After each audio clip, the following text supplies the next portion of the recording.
Pakistan. Said, we think you've been hacked, Mr. Goodman. Went to my bank, but it was closed. So I called the man back in Pakistan. I said, I'm too old, I don't understand. He said, that's okay, I'm here to help. Just send me through all your details, Mr. Goodman. Now I can't afford my rent, I'm too old to live outdoors. I thought I was Australian, turns out I'm a dinosaur.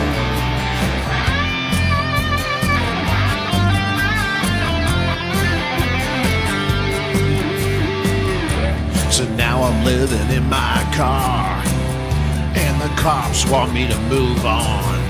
And I want to, but I can't afford the fuel to travel very far. Went down to Centrelink, where the nice woman said, your situation isn't seen as dire. Perhaps call us back in a couple of weeks when you've been evicted from your car.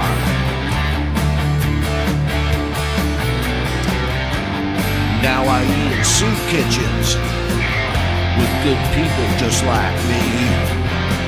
We thought we were Australians. Turns out that we're dinosaurs.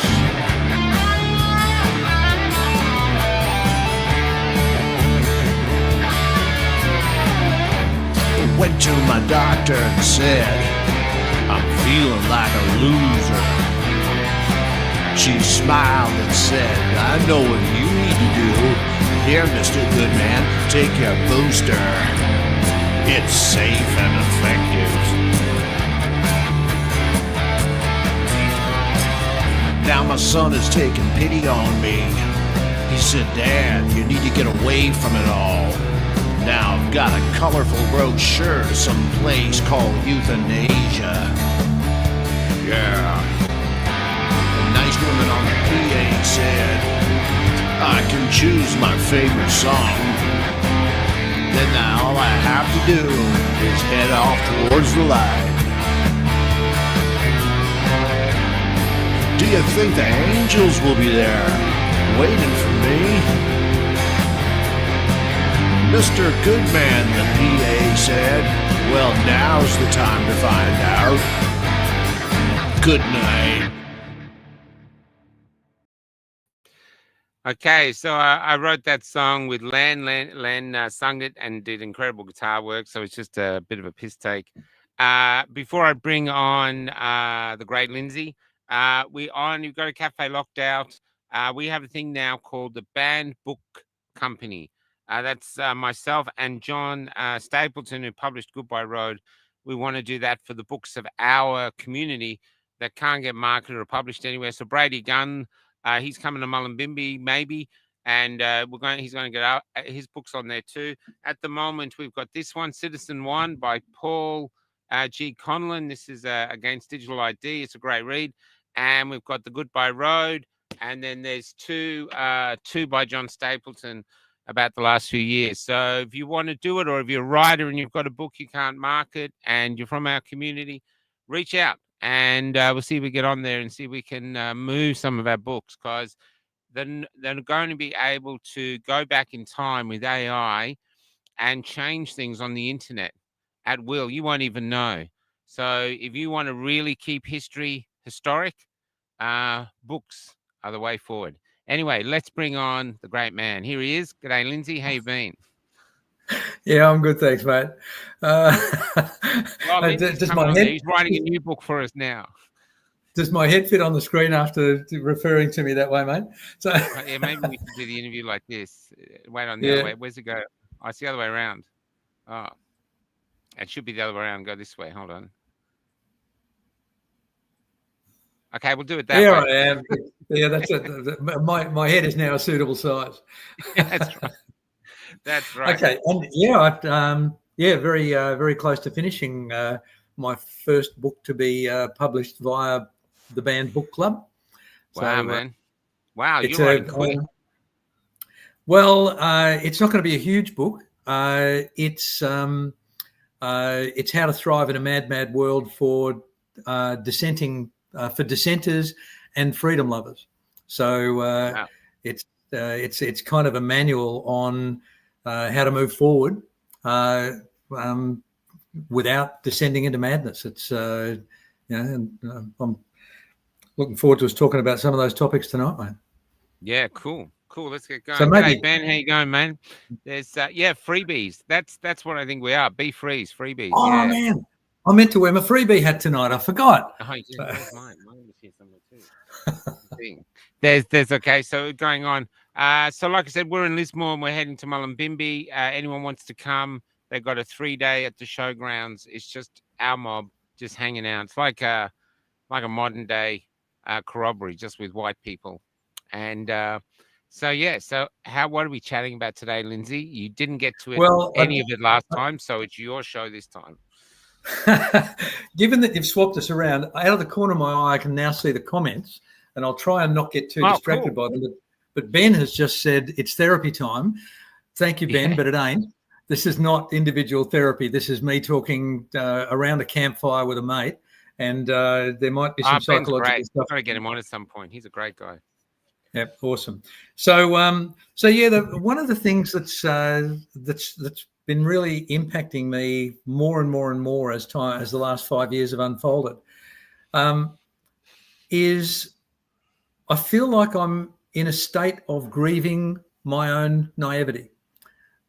That I look back on the first 70 years of my life, and I feel like a moron. I make a reference to this in one of the opening comments in one of the chapters of this new book, that even though I had ample evidence and ample awareness of the fact that politicians lied, that institutions were either incompetent or corrupt or captured, even that I knew the world was a malevolent place, I still had the every person's faith in the overall structure, that it would be self-regulating and self-righting. And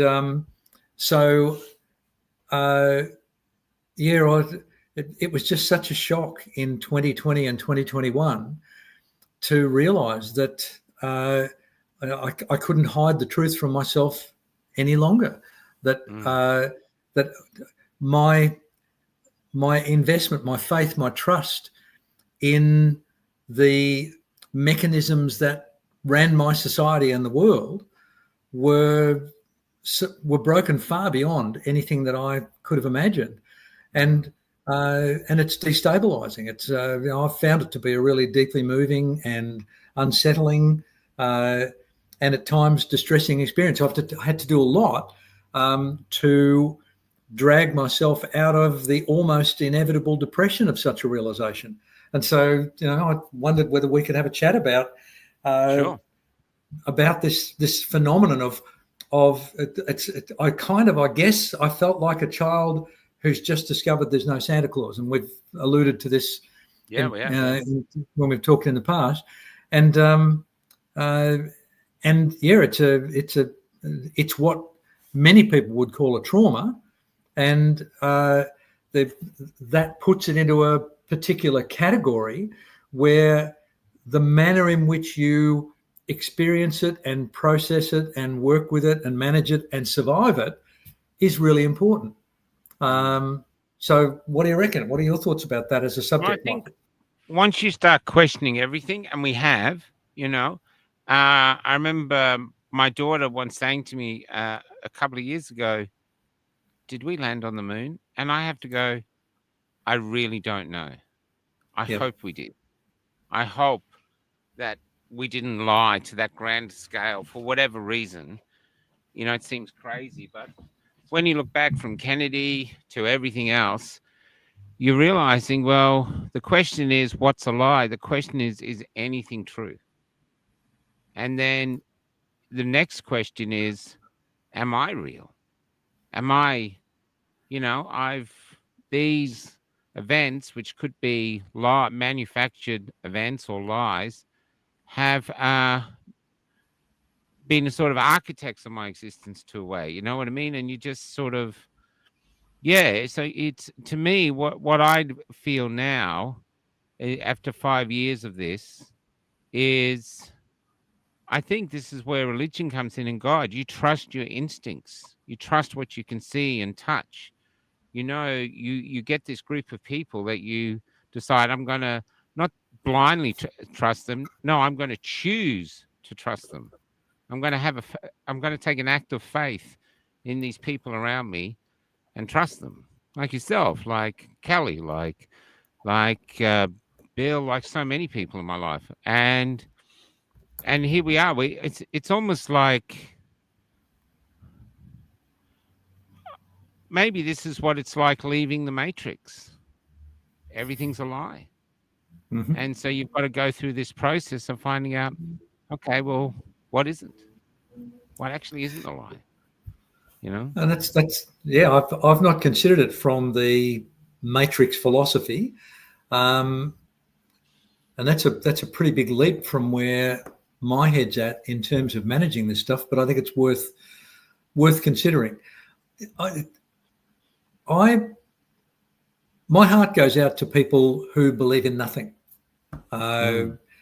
atheists, nihilists, people whose rational brain tells them that if they can't see it, touch it, prove it, identify it, own it, whatever, that therefore it can't be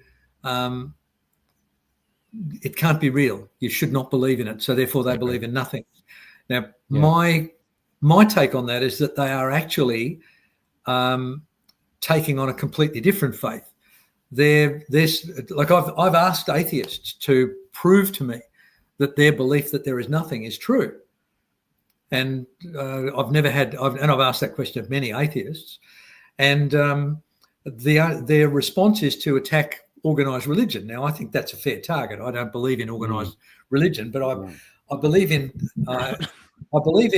some form of faith which allows you to try and become a progressively better version of yourself. Now, I can't explain why we only get to live about 80 or 90 years, but that's a long time. And the number of people I've met, I remember the first guy I ever met who'd been in the same job for 20 years. And he was introduced to me as a guy who had 20 years experience. And it took about 2 weeks to realize that he actually only had 1 year's experience, but he'd had it 20 times over. Now, I don't believe that's what we're put on earth for. I think we're put on earth to be doing what we dissidents try and do, which is to legitimately question things that are worthwhile questioning.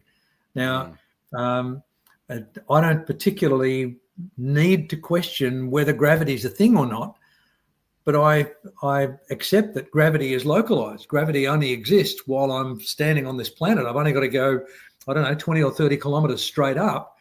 And now there's no gravity. My faith in gravity now lets me down. I'd probably be space sick or something horrible. So I think the idea of investing in something is better, to me, now I'm not saying that you can't have wonderful atheists. My father was a wonderful atheist. However, he was an atheist. What, right to the end? Oh, to the very end. And I don't know, I may have told you this story privately, but as it turned out, it was only about 6 months or so before he ultimately died. And he and I had many really great philosophical discussions and disagreements. He was an incredible man. And in this instance, I brought up the issue that I believed in something and he believed in nothing. And, he came up with the usual atheist response of, well, the onus is on you to prove that what you believe in actually exists. And my response was, unfortunately, the proof to the pudding is has to wait until we die. And Dad, if your atheist beliefs are the right ones, neither you and I will ever know that you were right. because the moment of our death will instantly bring oblivion, and whatever it is that's made us during our lives will have evaporated, and we'll go back to ashes, dust to dust. And so you will never have any glee in being right, and you'll never know that you were right. But even if I'm only 100th right or 1,000,000th right, the moment of your death is going to be a revelation, and you're going to feel like a moron. Well, And do you know if... Oh, sorry, finish. Since I was going to talk about it's a measure of my dad that he good-naturedly laughed and accepted the philosophic reality of my argument that he could not refute. And he said, the only thing I can promise you as a result of this argument is that if you are right, I hope you have a good 30 years after I die to give me time to develop a good enough apology. And so, every time I think of my wonderful dad, I think of him knowing what the truth is. And I'm looking forward to that apology. It's going to be a doozy. There's I can understand as a young person being atheist, and because you're questioning everything, and it's very logically, it's very easy to become an atheist. But to actually get to an older age and be an atheist, it's a form of denial, because there are so many spiritually strange things, from deja vu to other spiritual things that happen, and incredible coincidences that speak of other forces at work that we just don't understand. You'd have to ignore all of that, of it. Yeah, and even Jung, I think, says that instinct is a higher form of intelligence. And I think at some point, I learned about faith in just the last few years. At some point, faith is a choice. I'm going to believe. And if I'm wrong, well, I'm wrong, but I don't feel it, and I'm going to believe. And if you genuinely lean into some sort of faith, and I as long as whatever mainstream religion a person chooses to adhere to, as long as it's not doing them harm, and a lot of them do harm. There's a lot of dogmatism and double standards, and there's some really yucky stuff goes on in the name of all sorts of religions. So if you engage in a religion that appears to be predominantly well-intentioned, then as long as you're careful with your exercise of it and your embracing of it, then you're unlikely to hurt yourself or somebody else. One of my intellectual pseudo heroes is Jordan Peterson, and he uses the Bible as a metaphorical reference point a lot. But when pressed as to whether or not he believes in God, it's Jordan Peterson's habit to say, I live my life as if there is a God, and I won't know until I die. Now, if that's what faith brings to you, if you live with the belief that something bigger and more important than you exists, and that there may come a time when you have to be confronted by that thing, and you see your own life with relatively perfect clarity, if that's the way if you live towards that moment, then you will run more risks of doing the right thing than you will run risks of doing the wrong thing. You'll still do the wrong thing, but they will be minimized, and very few of them will be intentional. And but if you've made the comment about young people being in denial, which leads them to some form of atheism, I think accepting your own ignorance and fallibility is the equivalent of what we were loosely chatting about tonight, this loss of naivety. Adolescence is a time of incredible, understandable arrogance in most young people. If you look at the evolution of the average human being, we take in the order of 30 years to ripen as an individual member of the species. Now, during that time, we have to do an awful lot of developmental stuff.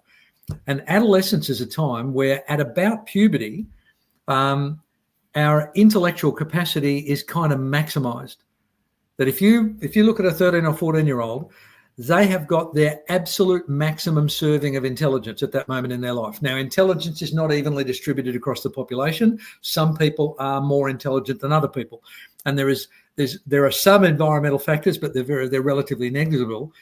The major factor in your intelligence is your genetics, and so nobody chooses to be highly intelligent or of lower intelligence. It's just what you're born with. And your objective, you deserve to then try and utilize what you've got the best you possibly can. And I've met truck drivers who are mind-bogglingly intelligent. My father never got past year 9 at school and was among probably one of the most intelligent people that I've had the privilege to share time with. And I've taught at university alongside some of the stupidest people I've ever met. Oh yeah. So I have no doubt. What was that? I have no doubt. Yes. Yeah. And a lot of them had a lot to say over the last 5 years, by the way. So well, look at our past. Look at, say, Harry Butler. Harry Butler was a beloved biologist, but he wasn't a biologist. Yes. You know? Yep. He just did it himself, but he had a passion to learn. Same with Steve Irwin. The one great thing that really leads towards greatness in some field is a passion for it. And if you're just going to university going, oh, what am I going to do? I'll just do this. No matter how long you're there, you're not going to be able to compete with the person who passionately wants to learn this stuff.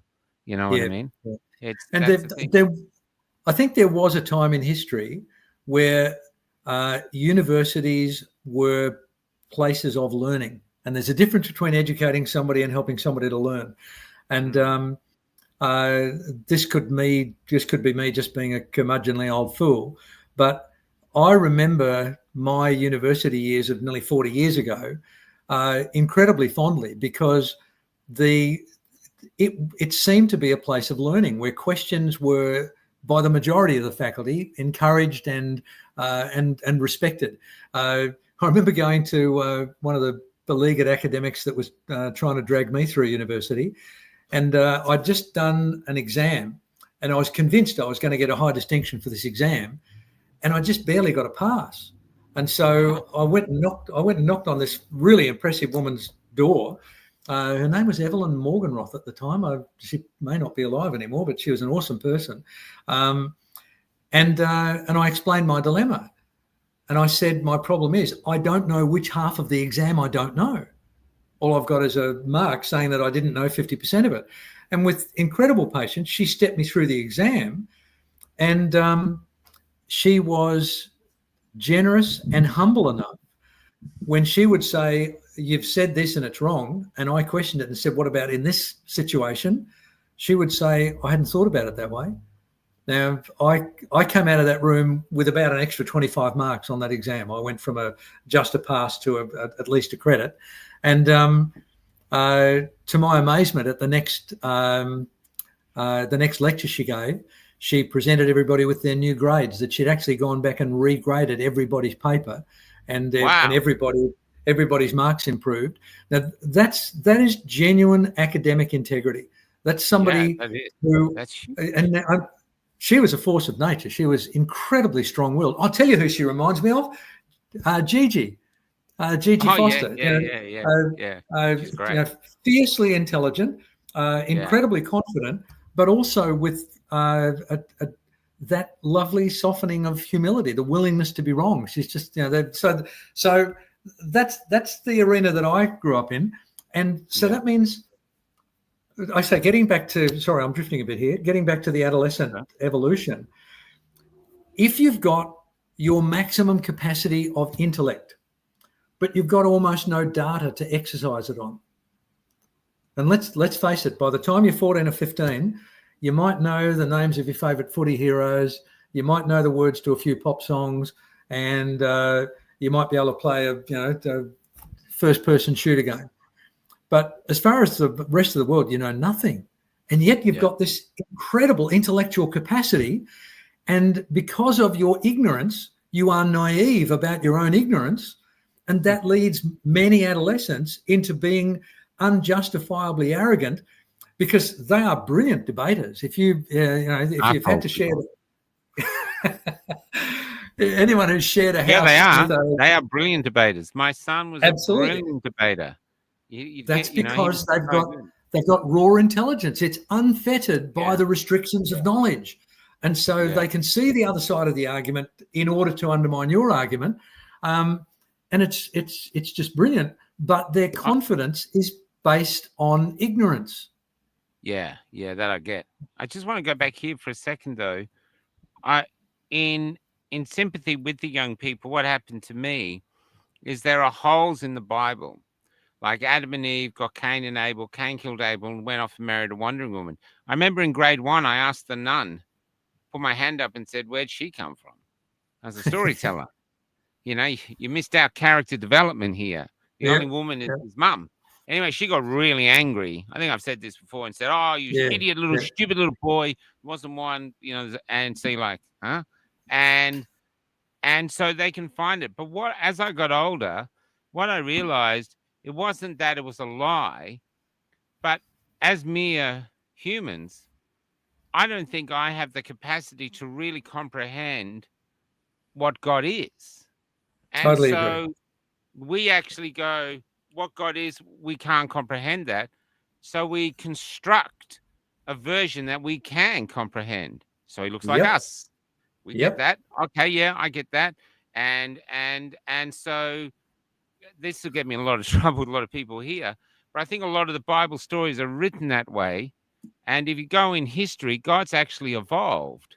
You know what I mean? As our society has evolved, God's evolved along with us. That we used to have the Greek gods and the Roman gods. Roman gods. I think the first Celtic god gods. was mermaids. I think some historians said they think mermaids was the first thing. So God's evolved, and I think God will continue to evolve. I know when I had Hoodie on, I put a theory to him, one of mine, that maybe Well, not the God's goldfish imperfect. theory. Yeah, maybe God's imperfect because perfection is a destination, and this universe seems to be continually growing. And if it was perfect, it would have stopped growing. That's it. It's reached perfection, and you would be perfect, and I would be perfect, and we're not. And so, to me, I think it's not that we're not perfect; we're perfectly imperfect because that allows us to grow. That allows us free will. Exactly.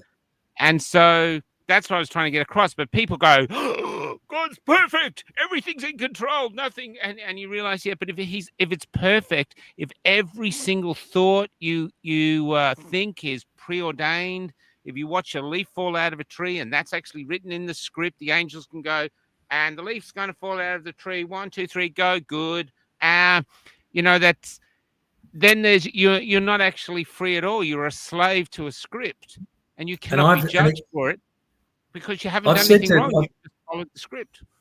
Yep, I've got a bunch of deeply religious friends, and they forgive me for asking those sorts of heretical questions, but they all passionately believe in free will, and yet they also believe in a deterministic God, and I can't make those two things reconcile. The reality is if God is doing everything, then why can't I just, if my neighbour's dog's barking, why can't I just go out and kill my neighbour's dog? Because it's not my fault. It's inshallah. God, it's God's will. And if I have to get put to death for that, then it's So getting back to you, actually, can I tell you something?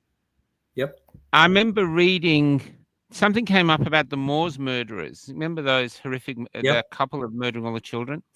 I can't remember his name, and but the guy was in Brady. I think it was Brady. Anyway, he was in jail, and he was talking about the murder of one of the boys, where he walked the little boy away by himself. He had the boy with him. He had him on the ground. He was going to kill him, and he looked up to the heavens and said, "If you're there, stop me, and I won't do it. Give me a sign, give me anything, and I won't do it." And I thought, wow.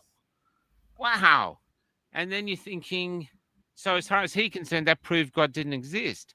But in actual fact, this is total free will.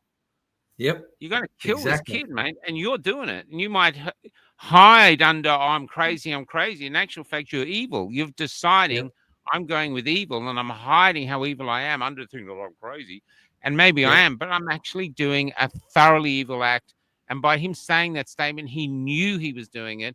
and there must have been a dark pleasure from inflicting pain, and he was going to pleasure himself in that dark pleasure, and that's Yep. what was happening, And so Getting I don't know. These are just things that interest me on that. You know what I mean? Yeah, and I think they're worthwhile things to consider both philosophically and psychologically, because I'm a fairly strong believer that we should do our best to take responsibility for our own actions. Now, I agree. you alluded to perfection earlier. That I was, as you know, I was a science fiction buff as a much younger man, and one short story I read was the 9 billion names of God. And there was this religion that believed their job was to write down all of the possible permutations of all of the languages, because they'd estimated there were 9 billion possible word formations, and they were all the possible names of God. And our job as a species was to chronicle the 9 billion names of God.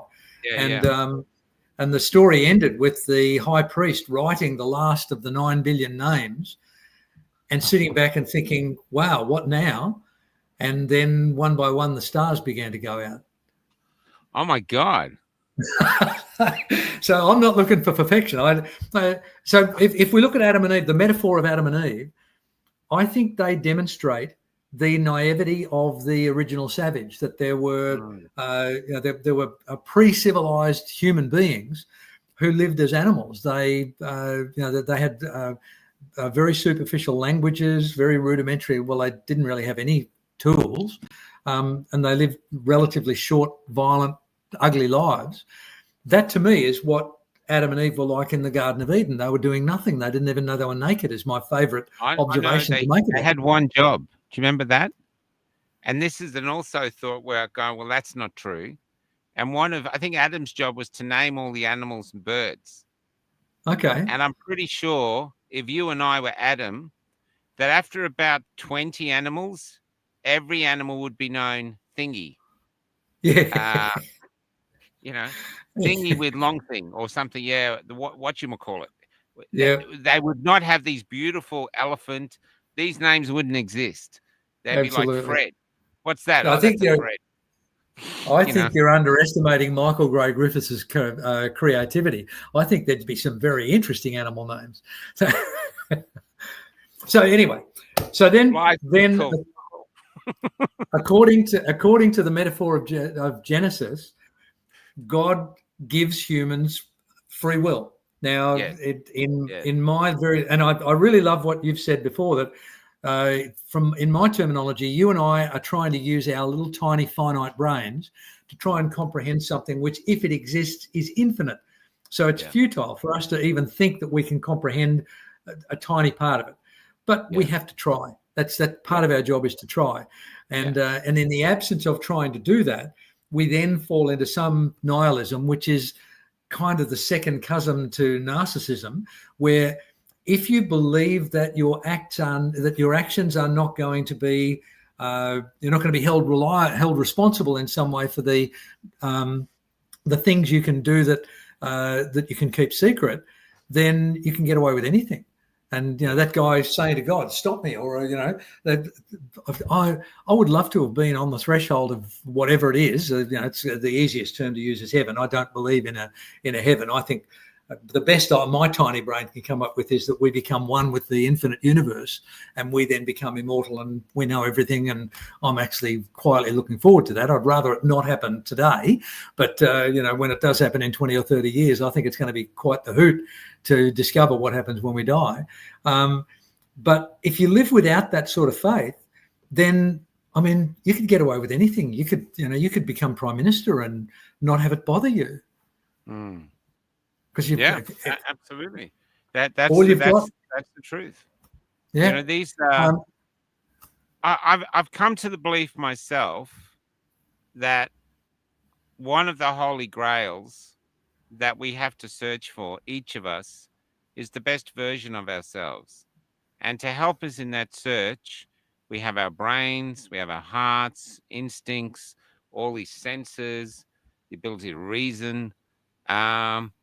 And I think there is an accomplishment to that, which ironically, COVID has really helped with, because many people who have been on our side during COVID and tell how they've just found themselves in these last 5 years through adversity. And that Yep. basically we grew up in a world where they were trying to minimize adversity, minimize threat, safety, safety, safety. And I do sometimes wonder if in actual fact adversity and pain are actually the true teachers, because that's where you discover your true character. And yeah, I don't know if that's the point, but it feels like that to me.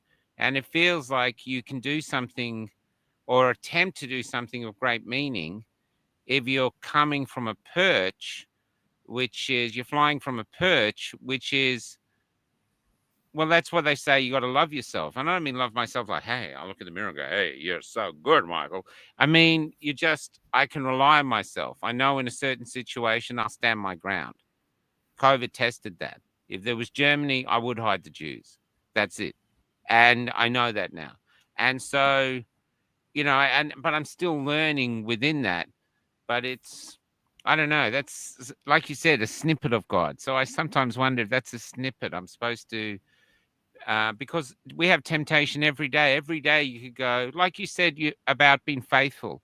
Every day you're with your wife and you have someone come in, a woman comes into your surgery, your wife's out, maybe she comes onto you and suddenly you have a choice right there and then. Here's this side, here's that side, and you have complete free will, including how do I cover it up? How do I hide it? How do I live with the guilt? All these things as you get older, which you don't have when you're young. You just think, I'm in.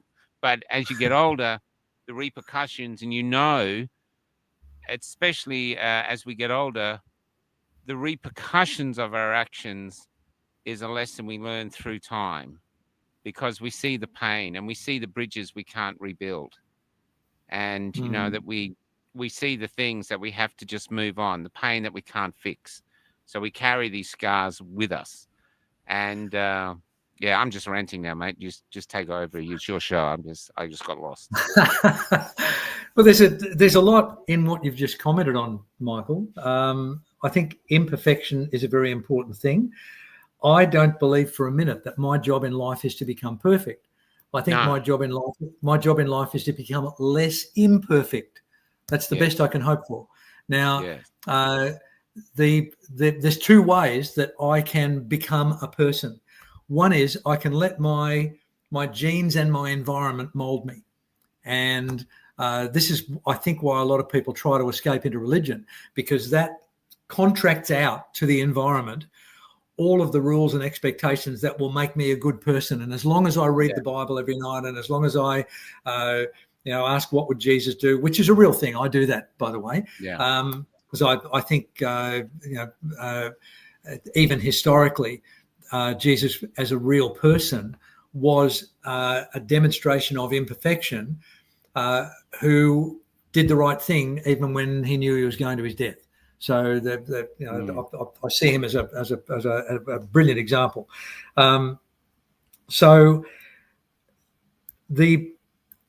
If you surrender the development of your own personality and behaviors and self to your genes and to your environment, then you're not actually taking any responsibility for it.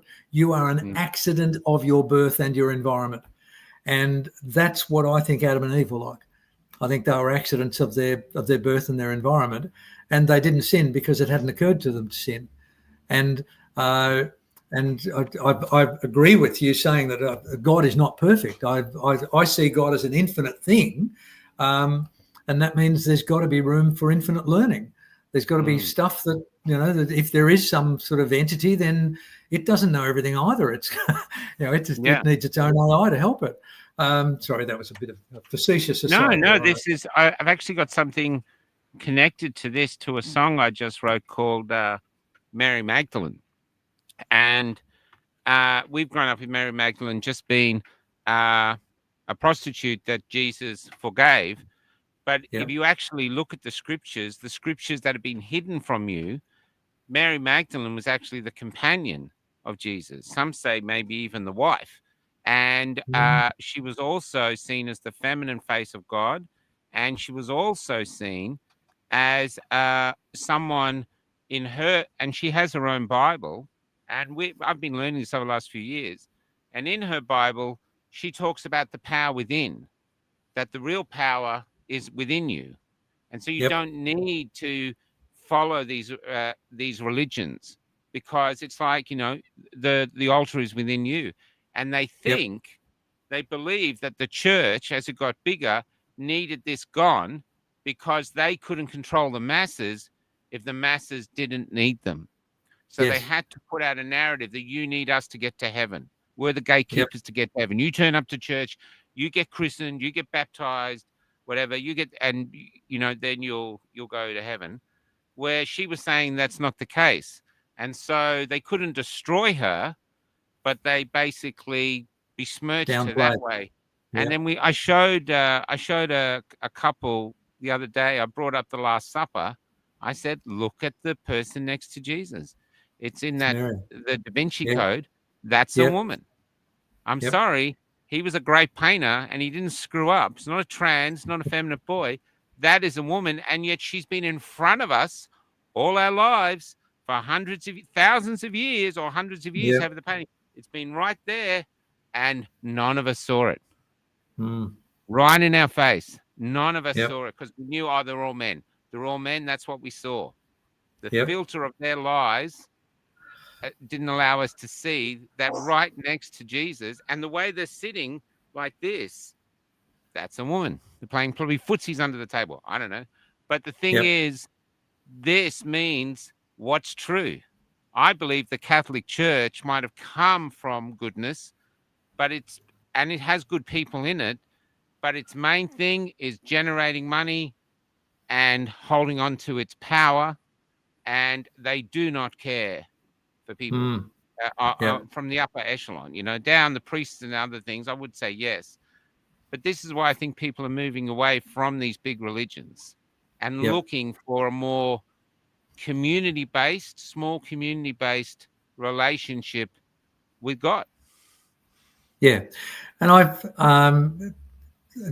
think that notion of the answer is within us, not within our environment. I think that's a fairly important thing to keep in mind. But getting back to the denial issue that we've touched on a couple of times tonight, I think the hubris of adolescence, when it exists, is based in denial of ignorance. I think the hubris of academia and the ruling class is based in an ignorance of the meaning of life. They've corrupted the meaning of life into what was Dean Martin and the other guys, the Rat Pack, and their motto was "He who dies with the most toys wins." Yeah, what a nihilistic way to look at the world. But if we dissidents are more comfortable with facing the unknown and the unpalatable than people who live in denial, this is a really hard gig. It makes us a peculiar breed because we see most things with a tinge of paranoia. We've learned not to take things for granted. We've learned that the trust is something that needs to be very selectively given to other people, that it has to be earned by them before you give it to them. Now, instead of that making you an untrusting, difficult person, it just makes you a bit skeptical. And, when someone says, well, you believe me, don't you? And you say, well, I haven't caught you lying to me so far.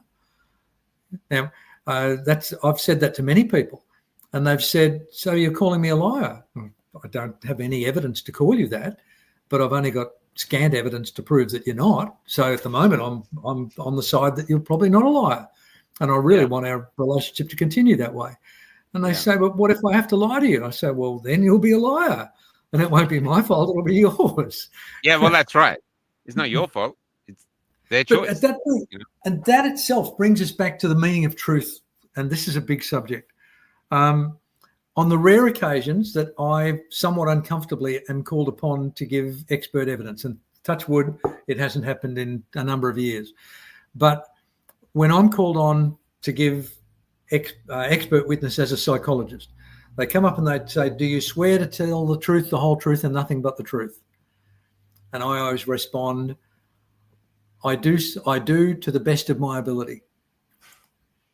Now, to my amazement, no one on the bench has ever said, why did you add that proviso at the end? They've never asked. Because if they did, I would tell them what I think of their ridiculous promise. They're asking me to promise to tell the truth as if I know what the truth is. All I know is what I've perceived and recollected. They want me to tell the whole truth. I know for a fact that I do not know the whole truth. I know a tiny bit of it. And 100%. Then they want me to promise that I'm going to speak nothing but the truth. Let me ask you a question, Michael. This is a question I've asked of almost every intelligent person I've met. Inside your head's a database, right? Mm-hmm. And it consists of probably millions of bits of data, correct? Mm-hmm. Is it possible or probable, or both, that some of those bits of data are incorrect, Michael? I would say most of it. No, that's just silly, Michael. That's true. I tell you why. I was going to a perfect example. It happened when I filled Florence full of diesel. Now, Kelly was going to me, did you put petrol in? I said, no. I remember. Well, I filled it full of petrol instead of diesel. Now, Kelly said, did you fill it full of petrol? Did you put petrol in? I said, no, absolutely. I stood my ground. Then she called the place and they looked on the CCTV camera and I put petrol in. Yep. And I still had to go because my head still believes I didn't. But I did. They have the evidence. And Michael, in that moment, you were speaking the truth according to your database. That's what I was going to say. That's 100%. So, and this is why my memories, why I said what I said, and I mean it. What I know is if you have a broken piece of glass on the beach, you leave it one day, it's sharp, it could cut a kid's foot. You come back in a year, it's no longer transparent and all the sharpness is gone, and it's actually like something a kid could hold, and it's, oh, look, I got this lovely piece of glass, but it's completely safe. That's what my memories are. I could not, with any honesty, tell you that any of my memories are 100% true. I think time has done to them what time does to glass on a beach. I've often thought that. I agree with you, Michael, but I now have to. Do you remember the greatest compliment I can pay a person, and I've paid it to you a number of times? No. You're a weirdo, Michael. You're an unusual human being. Yeah. You've evaluated the fragility of your own database, and you've taken responsibility for it, and you've said, "Wow." And now I think this is what leads many of us to be dissidents. That we recognize that our database is potentially flawed. And that's why I won't promise to tell the truth, the whole truth, and nothing but the truth, because I know that I can't do any of those things. By the way, if they ever ask me what I'd rather swear, I would rather say, I swear that I will not intentionally mislead the court. I think that's 100 times more powerful than this truth, the whole truth, and nothing but the truth bullshit. Yeah, that's good. Because then if I intentionally mislead the court, that's real perjury. But what you're talking about of swearing to Kelly, I did not put petrol in that. I put diesel in it. You were telling, you would have passed a polygraph. You were telling 100%. I remember the color. No way. But no, I was wrong. And okay. So maybe that was really, really interesting, you know. Now I'm going to again predict something. I think when that realization occurred, when the evidence of your truth being wrong, when it finally got through your defenses, when the denial was no longer strong enough to say I put petrol in, it was a really confronting experience, wasn't it? Mm. It was, because you made you question everything. And that's why we're dissidents, Michael, because we're willing to question everything. Ordinary people live in a world of denial. Up until 70 years of age, I lived in a world of denial. I still can't believe that I had this knowledge and it didn't tip me over into the dissident point until COVID. There was a doctor in Western Australia named John Holt, and he was very under the table. He was famous amongst terminal cancer patients. People would be told, we can't help you. We either send you home to die or we put you in the hospice, and that's the end of it. All we can do is minimise your discomfort and all the rest of it. These people were finding their way to this guy in Western Australia, and 85% of them were being 100% cured. And what he was doing, and I'm not espousing this as any sort of medical knowledge, I'm merely telling you what I observed on a current affair in 1994. This guy was exposing their bodies to low-grade microwave energy. And his very plausible theory was cancer cells are weak. They replicate much faster than our normal cells. That's why it can kill us. But that renders them susceptible to things like microwave radiation, where our normal cells can shrug it off. And so he was bathing these people in low-grade microwave radiation and successfully curing them. So I came across him on a current affair back when I used to watch mainstream television 20-odd years ago. Man, it's 30 years ago now. And they had him on as a bit of a cause célèbre. This is back when mainstream media actually looked for real stories rather than just what the Trusted News Initiative told them to talk about. And so they interviewed this guy, and at the end of it, Tracy Grimshaw said, we've contacted the National Health Medical Research, National Health and Medical Research Association. They're going to look into this. And so I kept watching a current affair for the 6 months that it took for them to come back and said, back to that story we had 6 months ago about Dr. John Holt. Unfortunately, the NHMRA have come out with their 800-page report, and there's nothing to it. There's no justification for it. But if you wanted to look at this 800-page report, it's on our website. So I downloaded it, and the first thing I looked at was the index, and I noticed there was an appendix in it, and it was studies precluded from this meta-analysis. And so that was and it was something like 20 pages, just 2 or 3 lines per study, and it was every piece of work that this doctor had ever presented they had excluded from the study. Now that was in 1994, and then so that meant as 2020 and 2021 unfolded, and it became so evident that there were terrible things being told to us, that we were being tricked and misguided and coerced in those terrible ways. Part of me having my denial broken down, like you with putting petrol into Florence instead of diesel, part of that it had to break through my wall of denial, because emotionally I did not want to lose my faith in society. I wanted... there was a deep emotional part of me that wanted to trust these people. These are doctors and scientists and researchers and highly paid public servants. They can't all be bad. There's got to be 1 or 2 good ones amongst them. Possible. And the last 5 years have been a shocking, eye-opening, devastating realization that when there are those ones, they treat them the way they treated John Hall. Back in 1994, they cancelled them. And I don't know what difference it would have made to my life if at some point in that journey I'd have been able to break through my wall of denial and realise that, mixing metaphors left, right and centre, that the emperor wore no clothes, that it wasn't just because I'm a peasant that I can't see the emperor's finery. The emperor is actually naked. If that had happened to me in 1994 instead of 2020, I don't know what direction my life would have taken.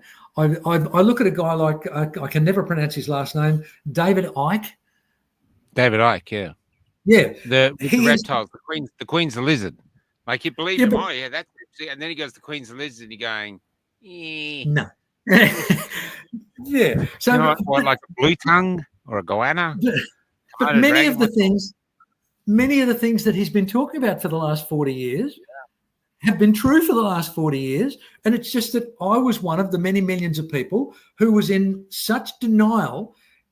I had so much emotional need to support the status quo that I saw David Icke as a nutbag. And when he said the Queen's a lizard, well, there you go. What other evidence do you need? Now, just because he was wrong on that doesn't mean he's wrong on everything. Yeah, that's right. Broken clock is right twice a day. So I'm now probably a latecomer to this dissident community. I spent 70 years. I actually am going to prove you wrong.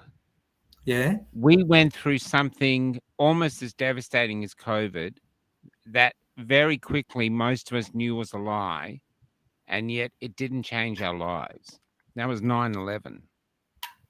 Now, initially, we all thought World War III was happening, but there were so many inconsistencies in the story, especially Building 7 falling down into its own footprint, that the more you looked into it, you just had to watch one video, and the more you looked, you realized this didn't happen the way they said. There's something strange here. There's something doesn't make sense. But I'm so small.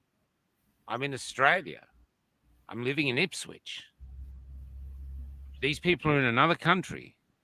They've got the capability, maybe, to destroy three buildings in the center of New York, kill their own people.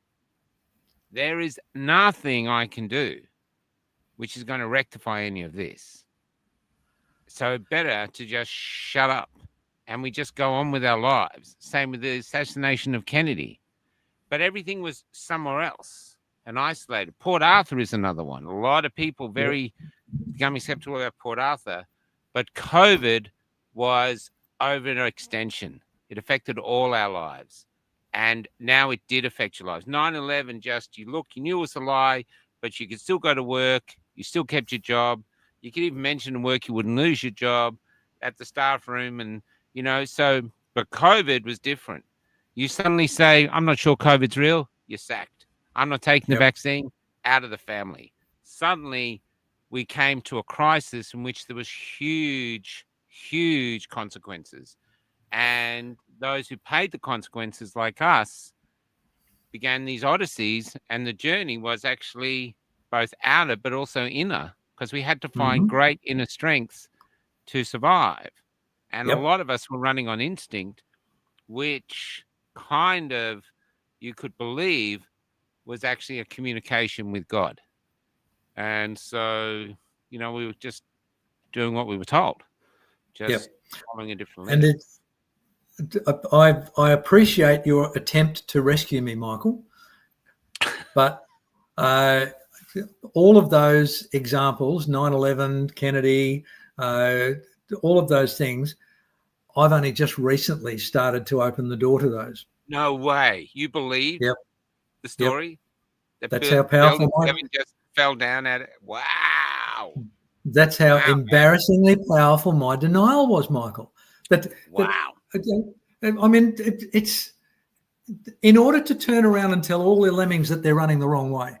There are huge costs personally, financially, and socially to doing that, and I'm genuinely confronted and embarrassed and grieving over the fact that it took me 70 years to wake up, and big, man.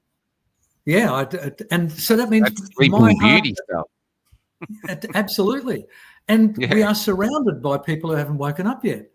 And I think they don't want to, because they know something's off. They know something's right. It's something that's I've got to interrupt you, Michael. Are you trying to tell me that they are exercising their free will and electing not to open their eyes? Is that what you're trying to tell me? Yes. Well, I don't believe it for a minute. They are doing willful blindness, I believe. And there are people who are engaging in willful blindness. There are evil people who are producing things in laboratories that they know will do greater harm than they will do good, but they'll make $1 billion by sneaking it through somewhere. Those people are they're aware. They then exercise their power over ranks of other people in order to perpetuate their crime. And those people are blind to the reality. They get tricked into drinking the Kool-Aid. That's not willful blindness. That's accidental blindness. Okay. Now I did not choose to be naive for 70 years of my life. I'm a reasonably intelligent, highly educated, reasonably articulate, fairly well-informed human being. At no time did I look into the face of the monster and go, oh my God, I've now seen the truth and it's too terrible. I am going to willfully turn my head in the other direction and tap dance through life. That's not what happened. Something inside of me, something emotional, something visceral, something over which I have very little control, protected me from seeing the monster, even when it was breathing in my face. Wow. Even when I was watching it unfold on television. So if I was, say I'd met you 20 years ago, say, just after 9/11, say 15 years ago. Yep. And if I'd started talking, say we were over for a few drinks and we started talking about 9/11, what would your arguments been against me if I'd said, well, I don't think it was real. I think it was staged. Building 7 fell down, no wreckage from the plane that hit the field, no videos of the Pentagon, even though that must have more video cameras than anything, not one single video caught the plane hitting the building. Okay. If we'd have been sitting around a dinner table having a couple of drinks and you'd have brought up that stuff, in my defense, I would not have been able to mount a plausible argument to prove you wrong. So I wouldn't have argued with you. I would have made some platitudes and I would have said, well, Michael, I like you, but I'm horrified at what you're trying to present here. And before I would be willing to actually believe it and invest in it, I would need to see the data for myself. Now, and I know that's true because it's actually a conversation I've had with a person maybe 15 years ago about exactly that matter. And this guy even told me the name. I can't even remember the name of the book anymore, but he wanted to lend me this book. And that was when my emotional automatic pilot protected me from the awfulness and said, no, I've got enough shit going on in my life. I don't need to import that as well. Yeah. So I have not been willfully blind for 70 years, but I've been blind for 70 years. And the loss of that blindness, which is naivety. Naivety is not knowing stuff. It's having a naive belief that you know everything and that everything you know is right. And to have that torn asunder is an existential crisis. And it is so painful and so challenging that there are many people who just can't tolerate it. Now, we operate within a community which embraces it. And I think that's awesome. That's exciting. I feel so privileged even to have been so late to the party, to be part of this thing. And my jury's out on the lizard people, but I'm very. We had a chat to someone the other day, a veteran. I think I can't remember. We were at Bill's place, and he and I, or maybe it was Ange, I can't remember who I was speaking to, but I've had this conversation with several people. We've come to the point now that we believe that we are not going to know much. We just don't know. Did we land on the moon? I don't know. Did who did the World Trade Center? Who was behind it? I don't know. I can theorize as much as I can, but I'm never going to know unless some great whistleblower comes out and it's all becomes clear. But a lot of things, like even going back as far as, say, Pearl Harbor, the aircraft carriers weren't there, and were they not there because the Americans knew that Japan was going to attack? And so they let the attack happen, but they kept there in order that they would use that to get America into the war, because the Americans did not want to go to war. Yep. And so there you go. So false flag events, the same with Israel, the first raid across the border. Leon and I brought on this. Yeah. Let's not muddy the waters by. But there are Okay. these things. But Michael, to distill. Just to finish, one thing Yeah. I noticed, my parents and other people, a good example, they go, we don't talk about that. Yep. That's it. Now, I think I agree with you that we're not going to know anything. But the thing that we really need to know is that we can't trust the people that have been telling us the bullshit that they have for the last 50 years. If we, one of my social principles is that I trust people until they demonstrate they cannot be trusted, and then I never trust them again. Now, that doesn't mean I can't have a relationship with them. It just means if they tell me it's raining, I've got to go outside and get my hand wet before I believe them. And that makes for a strained social relationship. I've now got a strained social relationship with the powers that be because I know that they're liars with compromised agendas and they are willing to sacrifice people for something that they don't even understand. If only it was just money that these people were being evil for. So I agree with you. We will probably never know the truth on all of these things that we are discussing. Yeah. But the thing we need to learn from it is that we need to be really, really, really careful who we trust. I agree with you there. I've just brought up something here that is in line with what you're saying. I just want to do a share screen of it. It's one of my favorite stand-up comedian routines. Just see if it'll come up.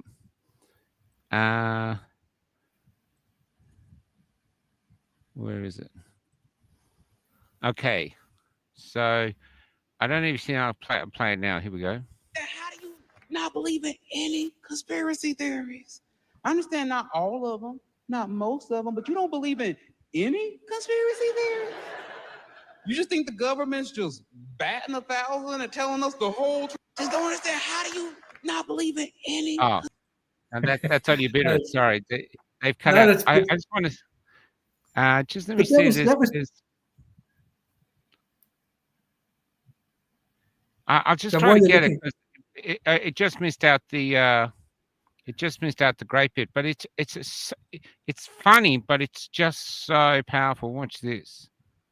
I'll get up one more time. It only goes for a minute.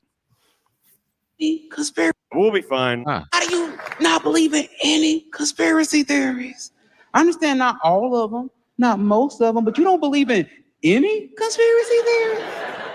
You just think the government's just batting 1,000 and telling us the whole truth? That's a strong stance to take. And again, as I said before, I don't like talking about politics on stage or off stage. I don't like talking about things I don't feel like I'm truly knowledgeable in. But I do know this. Our government is placed in charge of all of its people. I'm a father who's been placed in charge of just one son. And I lie to that all the time.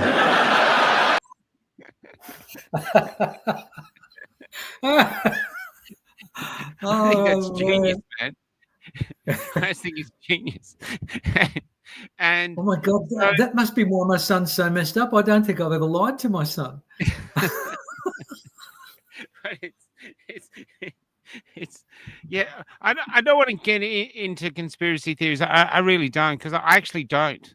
I've done that period. Now I'm more interested now. That little bit of humor was incredibly insightful, because now, admittedly, my personal philosophy is a fairly hard line one, that I only need you to lie to me once to know that you are an untrustworthy person. Now, that means, it doesn't mean I don't have some form of engagement and discourse with you, but it means I don't take your word for anything. So if you tell me something, I will then try and triangulate it. I'll look for one or two other independent sources of verification, and then I'll be reassured that in that moment, this guy who I used to trust, but he's lied to me, so I now can't trust him any longer. In that instance, he told me the truth. Now, there's no law saying that liars have to lie all the time, and that's the trouble. Yeah. When a good liar looks you in the eye and tells you a thing, you have no way of knowing whether that thing's true or untrue. And so all you can hope to identify is this person a good liar? And what's one of the primary characteristics of a politician?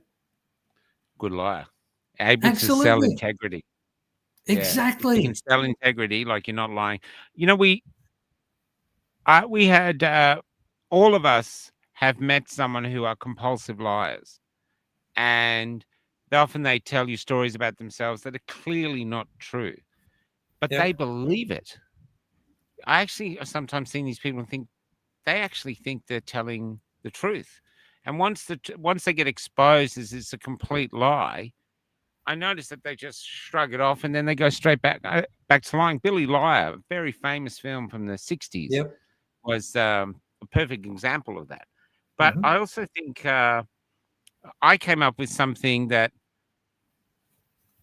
humans are just human beings, amazing creatures, capable of real evil and real good.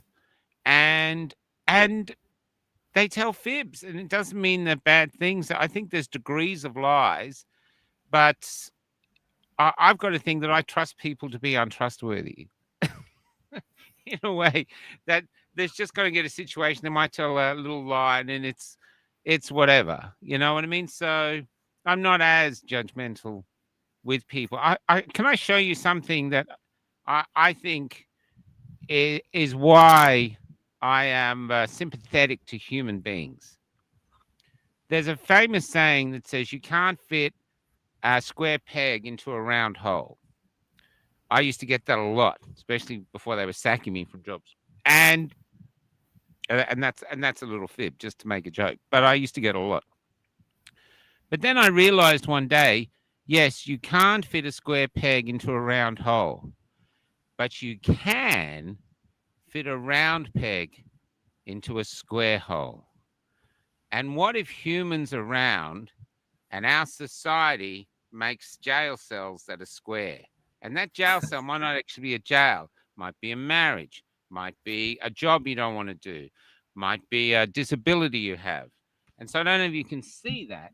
So what I realized I used to write about people is that that's them, that the public sees. That's their jail cell, whatever it is, their fears or whatever. And in these empty spots here, these empty places here and here and here that most people don't even know exist, that's where they store their dreams. That's where they fantasize. That's where they commit suicide and no one knows why they did it because the reasons are in these empty gaps. That's where a good third or more of the human that we meet lives. And most of us, I think, go to the grave with that profound loneliness within us, and we're not able to cure it. And not all of us, but you have to take a risk to get rid of those empty spaces. And the only way to do it is to risk making a fool of yourself, is to risk getting hurt, because that's safety. The price of safety is loneliness. Something I thought as I was going up. Can I respond to that? Yeah, of course, man. That's why I'm here. Okay. So very eloquently put. And I have sympathy for a lot of what you've said. The point of potential divergence is, firstly,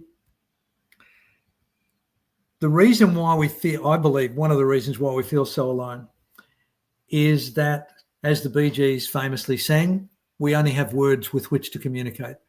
So if I attempted, you and I have met late in both of our lives. So even if we spent the next 20 years traveling Australia and spending every minute of every day talking to each other, sharing anecdotes and everything, you would not know 2% of what has happened to me in my 75 years. Exactly. Doesn't matter how much, there just aren't enough words and there isn't enough time, and I don't remember enough of it. So there are all of those limitations. Remember might not be real. Exactly right. Like putting petrol in instead of diesel. So I only did that once, thank you very much. Yeah, I think you only need to do it once, Michael. I did it twice, and we have to have a very serious conversation. But So I get that in potential loneliness. However, I want to believe that that you can have relationships with people that are based on genuine mutual trust. Yeah. Now, but I'm going to use you and I as an example, even though our relationship is a relatively new one, Michael. I would like to think that you and I would continue this fostering relationship this building relationship that we're establishing, and I would get to know more and more and more and more about you. I would get to observe you on other podcasts, in conversations, at meetings, in many different areas, and my investment and insight in you would not be challenged, because I would see you acting in ways which were congruent with our shared values. Mm-hmm. I would see you in difficult situations where someone was threatening you or trying to trick you or trying to take advantage of you, and I would see you act in a way which added to the body of knowledge that I've got, which tells me that whatever this man's been in his past, all the evidence that I've been able to gather says that I can trust him. Mm. Now, that if we did have that proximity, if our relationship was able to flourish in the way that I've just described, I could see us becoming brothers in arms. I could see us becoming, close and dear friends. Now, I don't know whether we're going to get that opportunity geographically or opportunistically or whatever, but now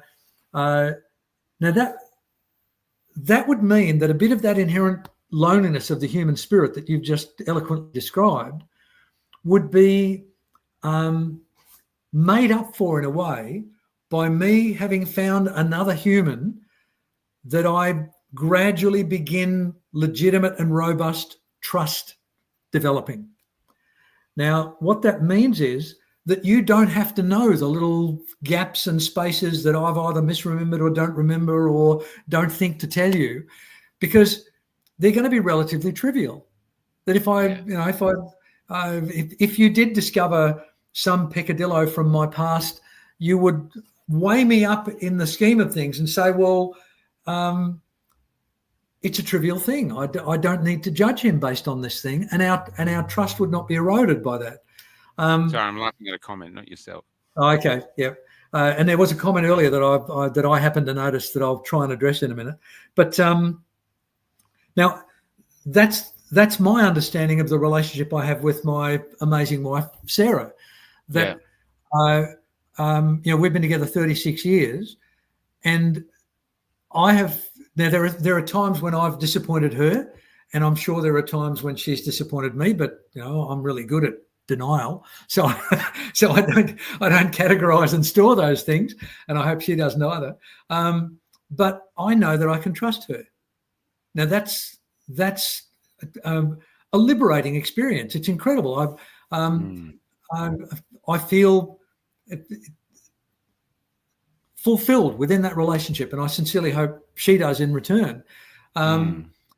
So I think what you're talking about is everyday social relationships where we only get to see a tiny piece of the other person, and we don't have enough information or examples of their behavior to deeply know whether they are a trustworthy person from our perspective or not.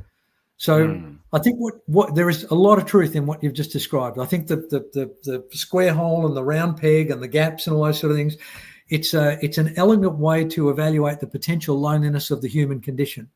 But I think if we do our best to go out attempting to express what we believe to be true in spite of the cost, we will come across people who are doing the same thing.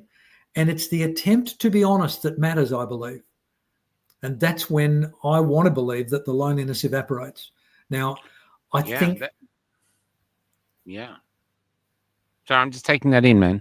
I'm listening. That's cool. Yep. Yeah. Now, so can I come back to that one comment that I saw posted earlier, and I wish I could remember the guy's name. Just add a little bit to that. Yep. I'm luckier than most people because I chose, or I was not chose. I couldn't help it. I had to write, and so I've been writing most of my life: poetry, short stories, and in order to get better as a writer, of the sort of way that I wanted to write, a search for the truth was the only way. So lies actually corrupt what I'm trying to do. So I'm not saying I've never lied, and there'd be lots of people saying I've embellished everything and whoever, but in myself, I believe that I don't, because, like, say, take a perfect example, Marooned. Marooned is written where people have no reason to lie to each other anymore. You Yep. know, they might be dead for all they know. So there's, Yeah. and the only way to dance with these people is with the truth. And so, and I like keeping my mind clear. So if I'm meeting you, I'm not thinking, oh, the last time you said this, I got a terrible memory. I can't be doing that. I would rather just tell the truth. It's clear, it's simple, and I can deal with the consequences. And it's reconstructible, Michael. You don't have to remember the truth. You'll always be able to find it. Yeah, and it does, and the benefit of doing that is it does lessen the loneliness of existence, because relationships will always come and go, but for the time that you have them, for whatever reason they dissipate. But if you tell the truth, you get closer to people, and that alleviates the burden of loneliness that so many people seem to suffer. So I'm luckier that way. I don't suffer from loneliness much. Okay. You know, I have in the past as a kid, but not as a mature person. Yeah. Back to your comment. Okay. As a very slight sting in the tail of what we were just in full agreement on, my honesty depends on the validity of my database.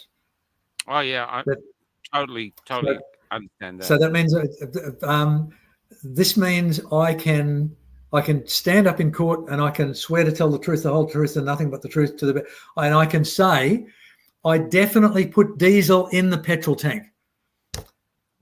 100%. And I'm lying, but I'm telling the truth. Now, I love the fact that you are not just admitting that, but you are seeing it as a demonstration of being courageous in the face of denial. That you were in denial until legitimate evidence was presented to you that you were lying. And then you shouldered the burden of that, and you said, "Oh my God, I can't believe I even thought that I put petrol in. I obviously did." And you have remorse, and you make restitution, and you I take was actually responsibility. thinking that the petrol station had put petrol into the diesel tank, and then I was just one of many victims who had got petrol. But no, it was lying. That's saying about never lying, though. I will give a caveat that, going back to the early one, if I tell stories from the past, I'm a storyteller. So and we embellish. The storytelling part of my gift will change my memories, maybe without me even knowing, just to sort of fine tune them, like photoshopping a picture. You know what I mean?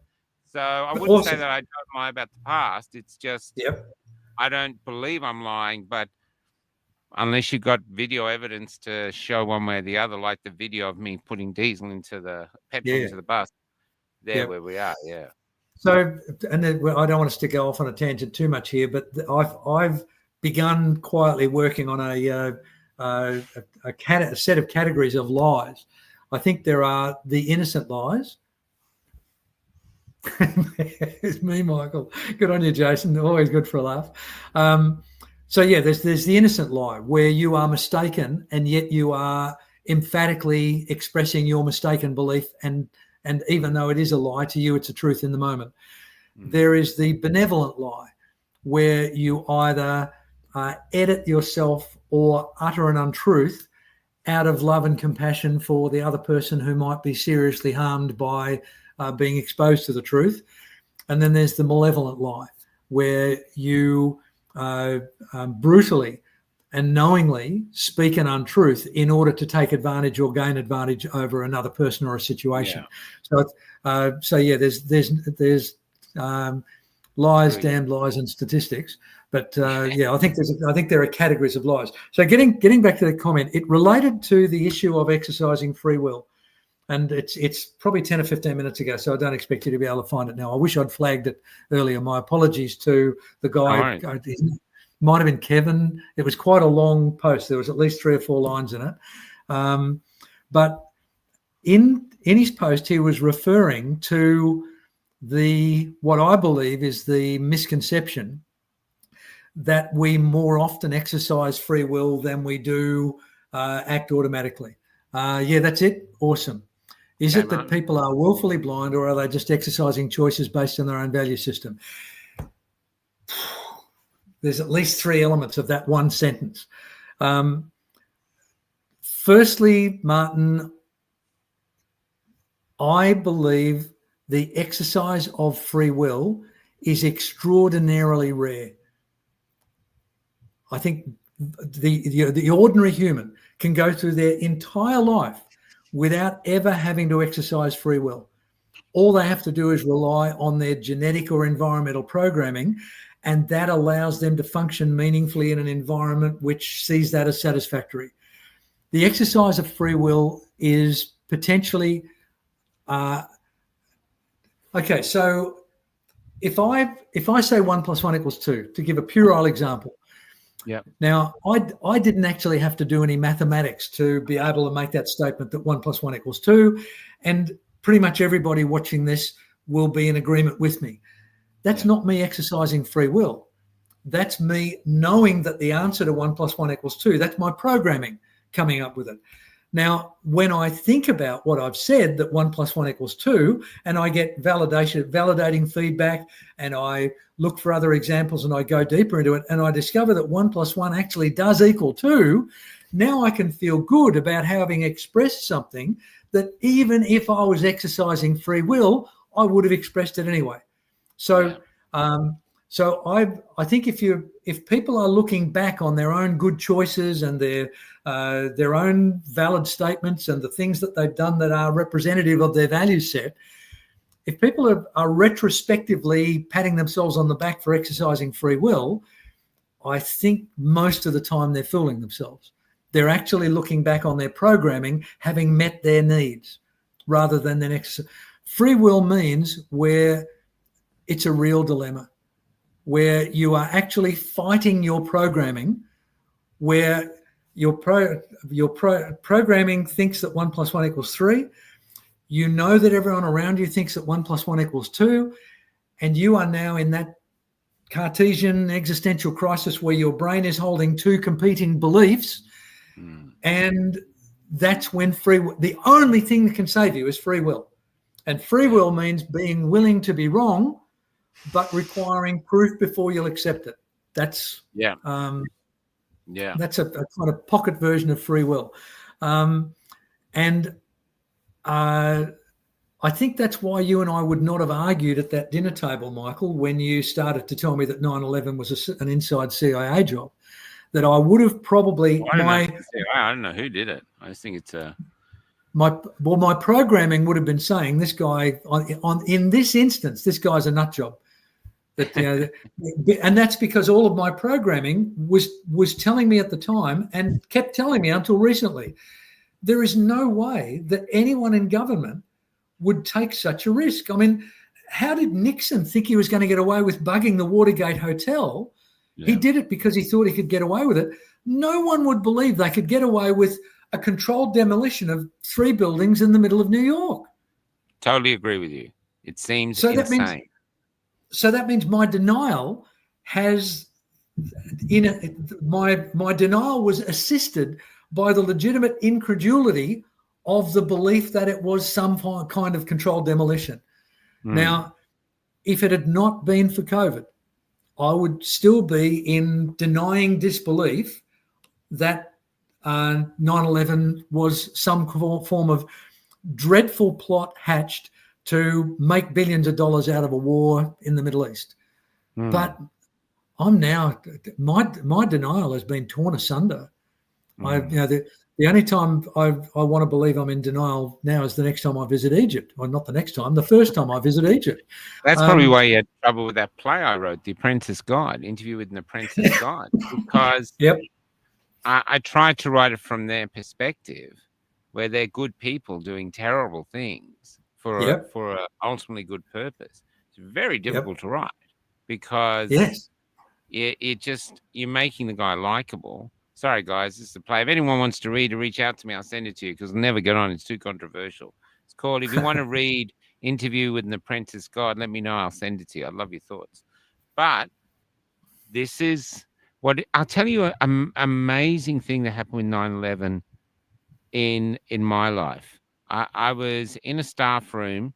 There was about 30 or 40 people in this staff room, all mostly blokes. One big New Zealander called Brian, who'd been in the army, and he started arguing with me that it was what happened was exactly what happened. There's no conspiracy. And I said, Brian, it doesn't make sense, man. And we're going on. I said, I'll tell you what. He goes, well, you're alone in that belief. I said, really? Why don't we take a vote? And I said, hands up here who thinks that something dodgy happened with 9/11. Everyone in the room put their hand up. Wow. Everyone. And he just looked in shock. And then he just stormed down. He slammed the door. Denial, Michael. Denial. I know. It was quite an extraordinary moment. Yeah. And so that means I don't know how representative I am of the dissenting community post 2020, but I do know that I'm struggling to deal with the loss of innocence that COVID brought to me. That my life pre-2020 was a lot easier, a lot calmer, a lot more satisfactory, a lot more positive. Taking the red pill. But be rich, important. Yeah, like a doctor. Yeah, but even then, as I processed that, I loved The Matrix. I thought they were incredible movies. The first one is genius. The next two are fun. But I don't believe that guy that did the deal with The Matrix and did the wrong thing by the other guys. I don't think I could have done what he did because the risk of some vestigial memory of my own bastardry would be too great for me to run that risk. I mean, imagine him going back into the Matrix and being, buddy Bill Gates or Elon Musk or whoever, and laying there in bed one night and suddenly having a flashback of having done the things he did to get what he got. That would just be. Do you think, though, just out of interest on that point, do you think you're discounting the fact that there are people out there who get pleasure out of hurting other people? And I don't mean physically hurting. I mean hurting them with a condescending manner, whatever way they can, just effing with their lives. There's to be honest, people who become parking inspectors. There has to be something in a parking inspector that enjoys fucking up. I know you don't like swearing, so I'll try. It enjoys screwing with people's lives, ruining their day. They go, oh, no, it's for the council. It's all that. No, you just enjoy ruining the day. It gives you some sort of pleasure. That's why you do the job. That's the joy. Because I could never do it. The thought of going through every day, just making everyone go, oh, I hate the job. And so there's things like this. But it's a hard thing to understand, but some people do. And I think a lot. I think we see that in the cruelty. I think empathy, one of the biggest lessons we learned in COVID is empathy has individual borders. And some people, the border of empathy is very close to themselves. And they don't have much sympathy for other people if it means that their life is going to be affected in any way. That's why I think people are so into dogs and stuff, because they can safely give the dog all their empathy and they can't get hurt. And I saw this. This is only using examples. I saw this. Let me tell you a story. Melbourne is a cold place in winter. And there was this little fella in a wheelchair. He had not muscular dystrophy, he had muscular. I can't remember what it was. A cerebral palsy or something. He had something like that. I can't remember the name. Yeah. Anyway, he had this old battered wheelchair, and he would get it himself from about 1 kilometre or more to the tram. He'd ride into Melbourne on the tram, and he'd sit behind the driver, and then he'd get on the corner of Spencer Street. Anyway, that doesn't matter. And he'd sit there all day holding up the big issue, trying to sell the big issue. Now, he didn't make much money, but he wasn't doing it for the money. I used to talk to him a lot. And you garnished from his conversation that he wanted to be seen, that he was contributing to society despite all the obstacles he had to do that. Yep. Now, the tram drivers, if you're listening, you selfish bastards, the tram drivers used to put $1 out of their wage aside a week, and then that would be matched by the corporation. And so by the end of the year, they could have sometimes $20,000, $30,000, $40,000 of money to do anything with. They had recliner rockers in there. They had the best computers. They had literally nothing. They were sitting there with nothing to do. And I suddenly suggested, well, why don't we buy this guy a new wheelchair? You know, it's falling apart. He's got no one. We all know him. You know, it's not even out. We don't even care about the money. We can't do it. Well, you know, maybe cost $5,000, $6,000 or $10,000 even. My God. And these men were loaded. They came to work in Mercedes and BMWs because the pay was really good. And they worked all the overtime they could get.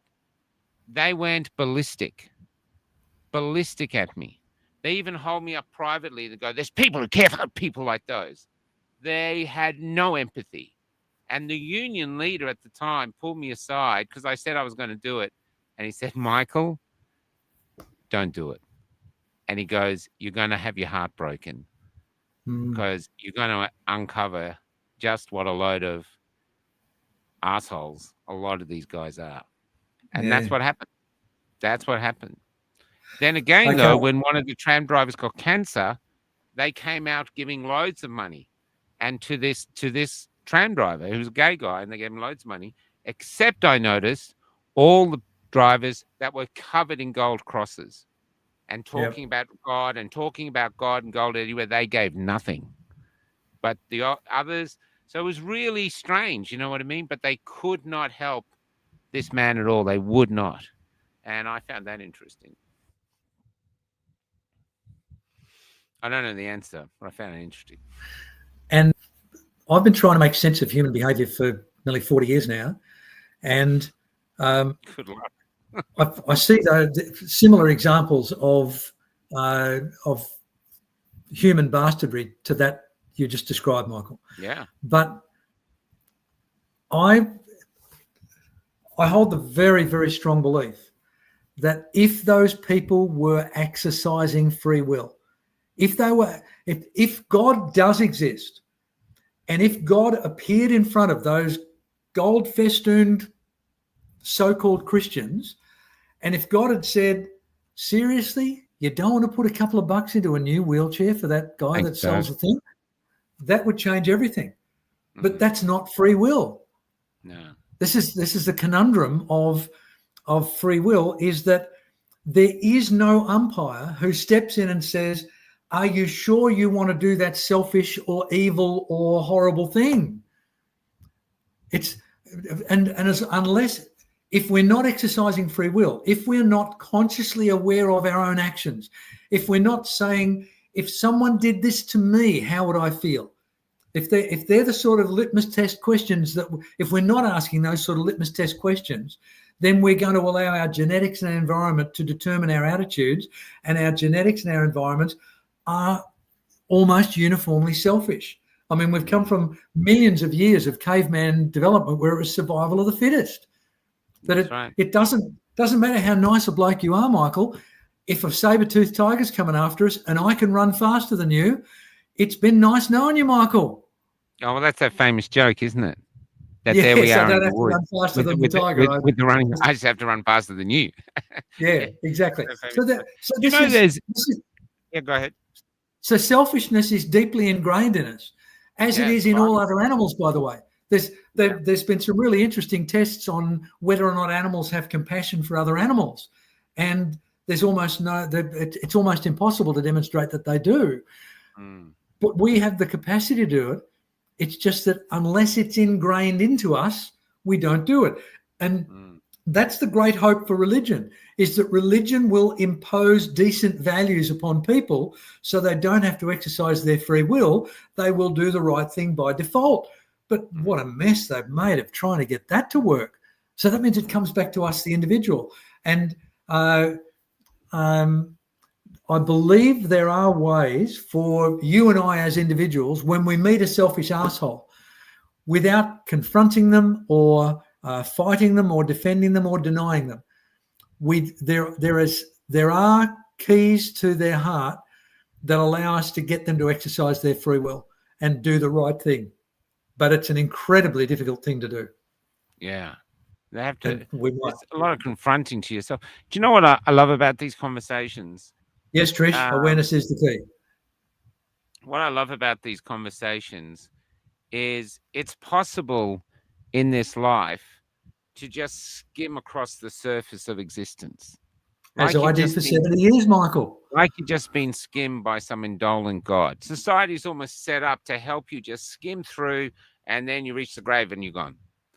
Below you, below that horizon which you're skimming across, is the mystery of where we come from and the darknesses within our soul, the abyss, which is not always bad, but there's the abyss. Above us is the universe where, if you want to, and Elon Musk proves this, you can fly as far as you are capable of if you want. But for some reason, most people just like to skim across. That's what I see. And what I love about these conversations is we go deep in. Because while I'm here on this planet, even from a young age, I've got questions, because why are we here? Why do we do the things we do? Why do many people just leave school, get a job, buy a house, pay off the house, fill it full of junk that ends up in a landfill, buy a four-wheel drive and a van, drive around Australia, take pictures of silos and die? Aren't you interested in doing something more? What was that quote you came up with from one of your tram driver mates about pussyfooting through life? What was you talked to me about that? That was a postie. Yeah, his name was Wayne, and some guy was really upset. One of his, I don't know, I can't remember why.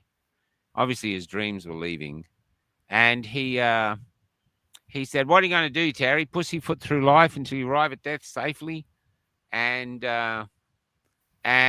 yeah, it was. I found it profoundly interesting, because that's what they do, and I know lots of people I love do that.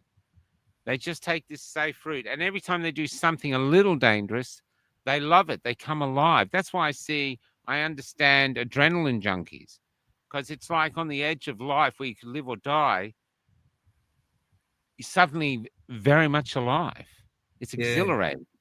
But and I think that's why they love using the word safety, because people just gravitate towards it. It's safe and effective. Got to keep you safe. Safe. Whatever keeps me safe. Safe from what? You're going to die.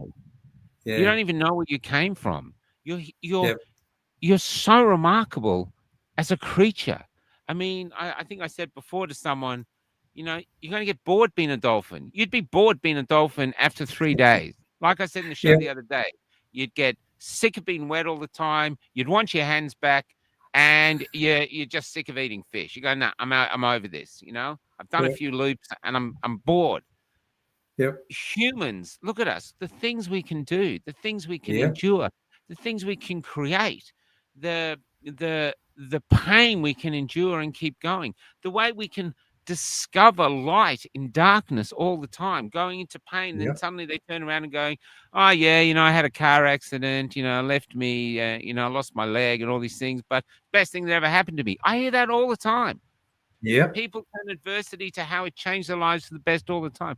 I saw someone gave me a quote that said, you want to give someone a present, give them adversity. And so here, I think it's just remarkably wonderful to be a human being. It's such a if you really want to, I look around at the world. We've been traveling today from just outside of Grafton, and we reached Lismore, and we're taking it really slow. But you're driving through landscape that could be a Constable painting. Cows under trees and the lights hitting it in the golden hour, and and you're thinking, these incredible landscape portraits that are just changing constantly, there's only a few people observing them. It's like we're an audience for God, and it's just so wondrous that the world itself is just an absolute impossible sea of miracles.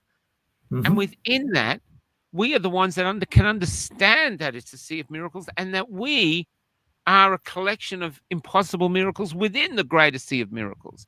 It's astoundingly incredible.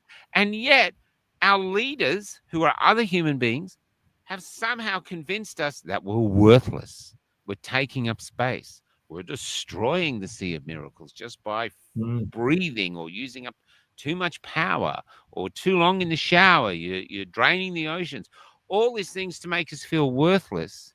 Where in actual fact, we are probably the pinnacle of creation in our universe. And I do believe we are created, whether it's by the universe or God, but I do think we're created. We are the pinnacle. Same thing, I believe. We are the pinnacle. We are it. We are things that, if anything else, if a cockroach could dream, it'd go, I want to be a human. AI, no matter how effing clever it gets, I believe it will want to be a human. Yep. We are amazing. And that's how I think is the real fight back now. They are coming at us nonstop, trying to, even in Canada, they're celebrating how many citizens they're going to kill with maids. You know, but 13 million, George Keswick said the other day, he found a quote over, so we're going to kill 13 million people. It's all about saying you're so useless. We've found a way to get rid of you. You know, we've basically taken the Holocaust, remarketed it like McDonald's, and it's a great thing. You know, you get to pick your own song before you go off and do something good for society like die. F you.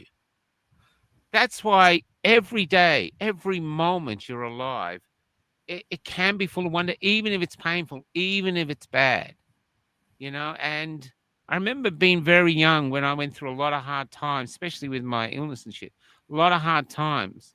I always found it remarkable how the world was out of step with my emotions. I might have been dark and brooding, but the day was beautiful and the birds were singing. And then I realized that this world wasn't here for me. I was just the current tourist. And it was up to me what I did with that time. And the older I got, the more I realized I wanted to soak up everything I could. Everything. And I did a lot of suicide ideation early on. I used to sit in my back seat like an Uber passenger. Just every time I turned around going, are we out of here yet? They had enough? Now I never think that way. I realize I'm getting closer to death than the womb. And this limited amount of time, I want to squeeze it full. I want to reach the angels with stories upon stories and discoveries to tell that they might be bored of, but that's what I want to do. And I'd love people to start doing the same. If you're miserable in your life, if you're sitting there, if your eyes are bored looking at the same routine you're going through every day, ask yourself, do you really think you're immortal? And Benny Hill said the best thing. He did a bit of graffiti that said, I'm immortal, ... so far. That's how people think. You're immortal, but you're not. Language is really important, Michael. That people, and I'm probably going to offend people by saying this bluntly, very few people think, Michael. All they do is access. They just access their database. They just skip over the surface, and that beautiful evocation that you just gave. All that tells me is that you have, whether you've known you're doing it or not, you're exercising your free will. You're looking at You're looking at your circumstances and your reaction to your circumstances, and you're literally saying to yourself, wow, I can either stay miserable or I can look for something to feel worthwhile about. And it's the looking that matters. If you look, you're going to find it, but most people don't look. And this is where denial protects people. That's right. Horribly. Yeah. I mean, it's remarkable. Look, you're going to wait one day. You know, we just take the dawn for, it's morning. Okay. It's a good morning. Hopefully it's a good day. But it's a morning. You're on a rock that it's turned to face this. I'm a Cat Stevens fan, Michael. Morning has broken, morning mate. has broken, and there it is, and the birds are singing. But one morning will come, and you won't be there. But the morning will keep going. Everything. And what I learned in nursing homes, because I've done all these crappy jobs, nursing homes told me two things. I've always been asking people questions.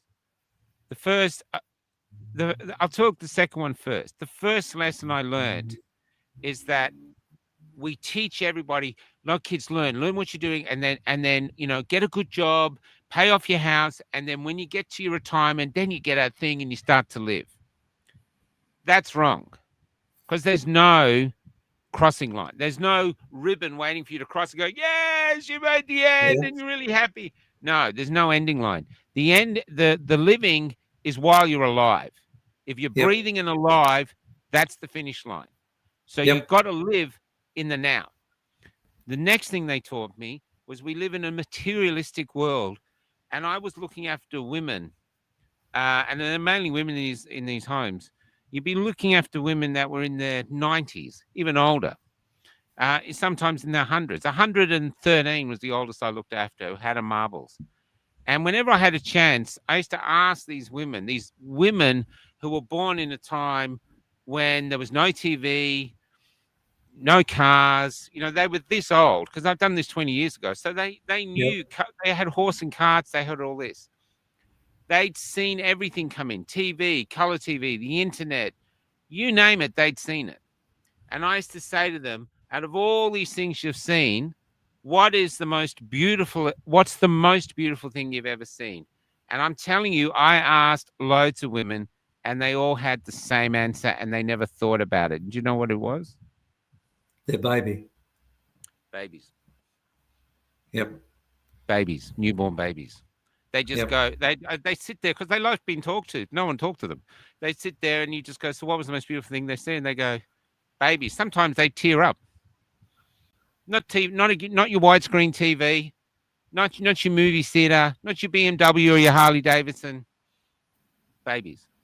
Yeah. And I think this is where we're going wrong now. Kids aren't having babies because of this or this or this or this or this or this. No, that's it. And the reason we have babies is because we are mortal.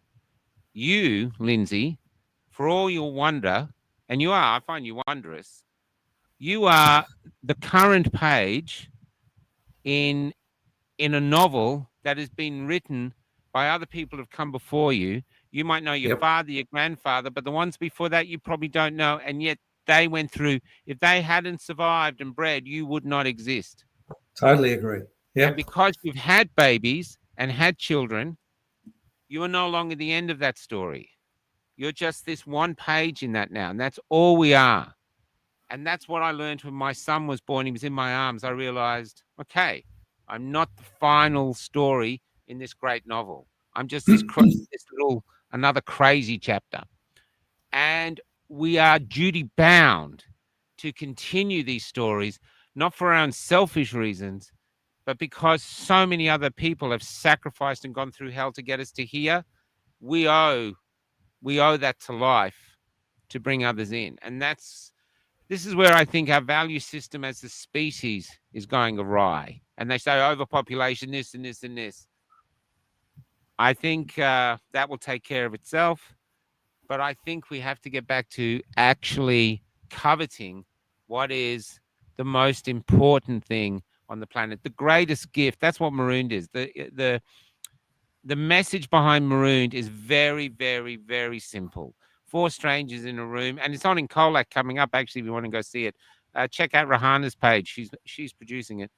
And the message of Marooned is these four strangers don't know each other.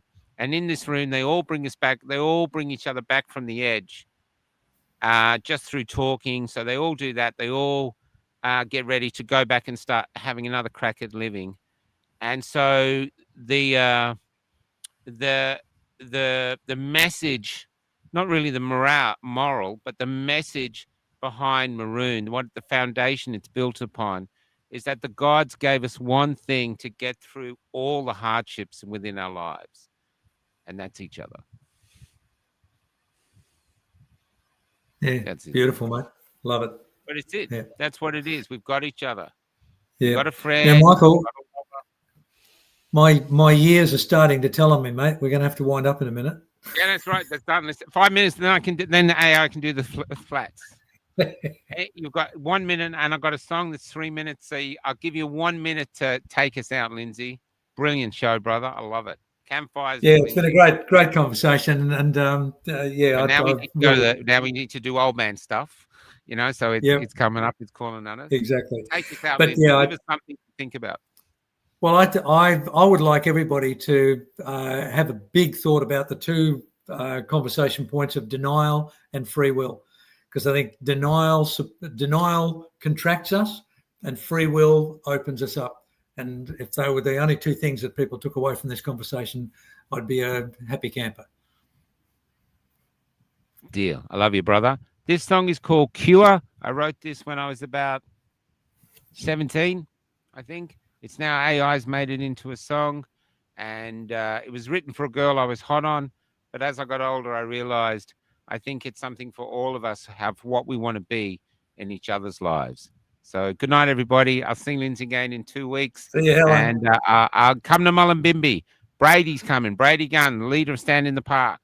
He's hilarious. Gorgeous man. He might be coming. See you. Good on you, Michael. Right.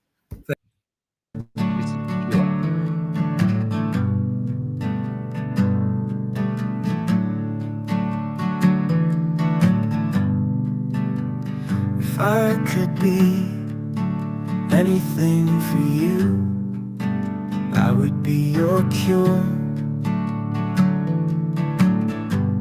I'd pour light into your wounds to soak their poison into the potions of love. And as their darkness drained, I would tear apart your cage, molding the bars that held you into your destined wings.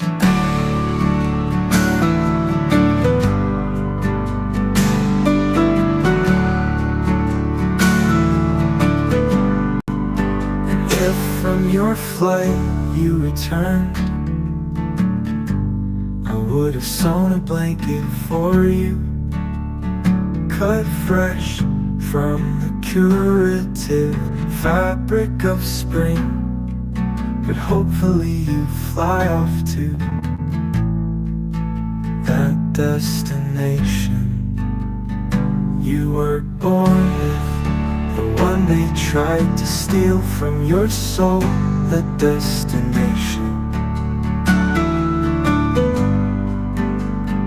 you were born with, the one they tried to steal from your soul.